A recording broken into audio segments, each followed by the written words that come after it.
आकाशवाणी नागपूर. मेधा नांदेडकर आपल्याला ठळक बातम्या देत आहे. पंतप्रधान नरेंद्र मोदी आज सकाळी सायप्रस, कॅनडा आणि क्रोएशिया या देशांच्या दौऱ्यावर रवाना झाले. सायंकाळी सायप्रस विमानतळावर पोहोचल्यानंतर पंतप्रधान मोदी यांचं सायप्रसच्या राष्ट्रपतींनी स्वागत केलं. सीमापार दहशतवादाविरोधातल्या भारताच्या भूमिकेला दिलेल्या भक्कम पाठिंब्याबाबत आभार मानायची संधी सायप्रस, कॅनडा आणि क्रोएशिया या देशांच्या दौऱ्यामुळे मिळणार असल्याचं पंतप्रधान नरेंद्र मोदी यांनी या दौऱ्यावर रवाना होण्याआधी सांगितलं.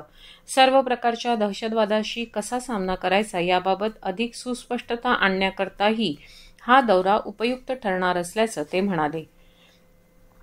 नवीकरणीय ऊर्जेद्वारे 2030 या वर्षापर्यंत 500 गिगावॅट ऊर्जा निर्मिती करायचं लक्ष्य भारतासमोर आहे, असं प्रतिपादन केंद्रीय नवीन आणि नवीकरणीय ऊर्जा मंत्री प्रल्हाद जोशी यांनी केलं.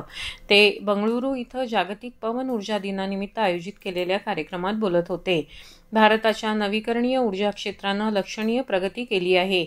पवन ऊर्जेची क्षमता गेल्या वर्षीच्या तुलनेत 10.5% वाढून 51.5 गिगावॅटवर गेली आहे, तर सौर ऊर्जेची क्षमता सुद्धा गेल्या वर्षीच्या तुलनेत 31.49% वाढून 110.83 गिगावॅटपर्यंत पोहोचली आहे, असं त्यांनी सांगितलं.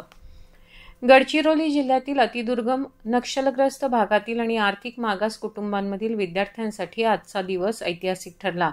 समाज कल्याण विभागाच्या 3 ठिकाणच्या निवासी शाळांमधील 120 विद्यार्थ्यांनी विमान प्रवासाद्वारे बंगळुरू येथील इस्रो केंद्राला भेट देण्यासाठी उड्डाण केलं. मुख्यमंत्री देवेंद्र फडणवीस यांनी नागपुरातील डॉ. बाबासाहेब आंबेडकर आंतरराष्ट्रीय विमानतळावर विद्यार्थ्यांशी संवाद साधून त्यांना शुभेच्छा दिल्या.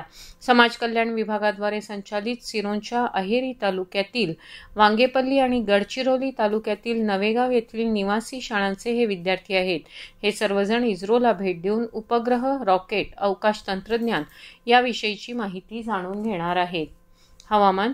संपूर्ण विदर्भात पुढील 4 दिवस तुरळक ठिकाणी विजेच्या कडकडाटासह तसंच वादळी वाऱ्यांसह हलक्या ते मध्यम पावसाची शक्यता हवामान खात्यानं वर्तवली आहे.